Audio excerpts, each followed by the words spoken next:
तो जब हम लोग ये बात जान गए कि number of mole equal to NO by Na, number of mole equal to weight of substance given in gram divided by molar mass, and number of mole is also equal to volume of the gas at STP divided by 22.4 liter.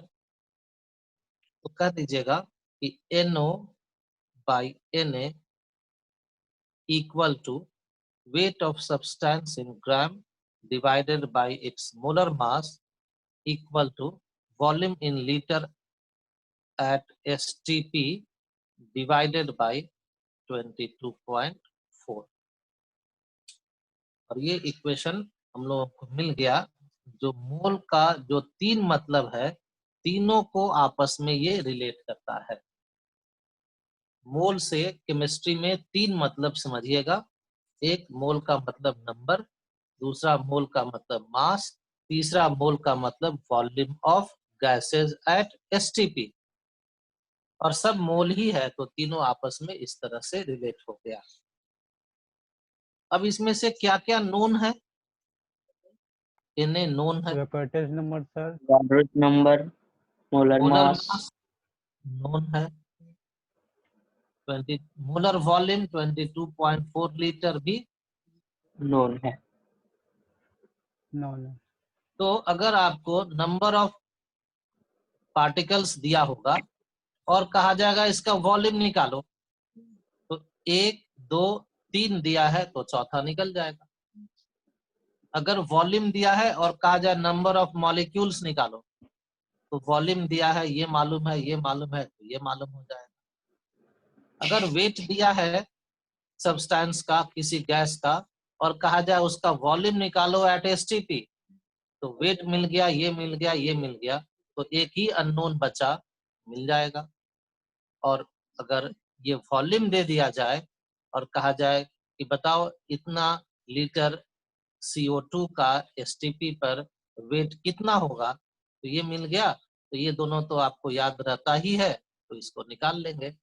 और इसलिए अभी तक का जितना भी discussion हुआ है मोल में, जितना भी शुरू से लेकर अभी तक करते आए हैं, सबसे इम्पोर्टेंट इक्वेशन रिलेशन यही है जो हम लोगों के सारे डिस्कशंस को एक ही इक्वेशन में मिला दिया है। तो इस इक्वेशन को समझ गए तो आपका मोल का न्यूमेरिकल बनाने का काम एकदम से आसान हो जाएगा।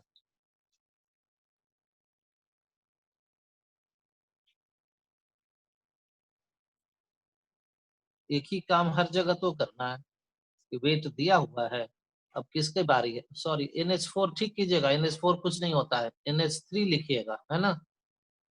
यहाँ ठीक कीजिए, NH4 कोई कंपाउंड नहीं है, NH3 एक कंपाउंड है जिसको अमोनिया कर, NH3 लिखिएगा। फिर से बोल रहे हैं, ठीक कर लो।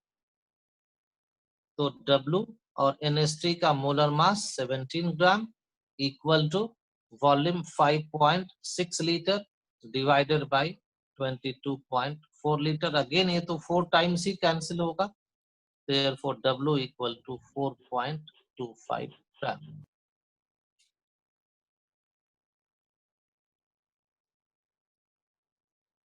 क्वेश्चन है, find number of molecules in A 11.2 liter hydrogen gas, B 560 milliliter of nitrogen gas, C 2.8 liter CO2 gas and 224 milliliter of carbon monoxide gas.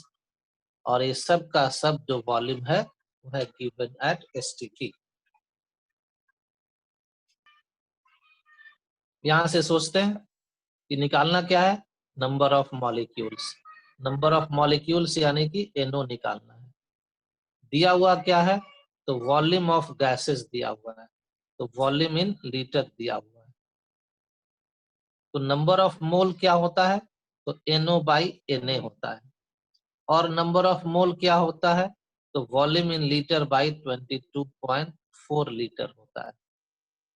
तो दोनों ही नंबर ऑफ मोल है, तो आपस में दोनों इक्वल होगा। और इक्वेशन मिल गया, और जैसे ही इक्वेशन मिला अब तो सारा काम हो गया। A NO by Avogadro's number, values को पुट करते जाइए, equal to volume 11.2 litre by 22.4 litre, 2 times cancel कर दीजिए, therefore NO equal to 3.011 into 10 to power 23.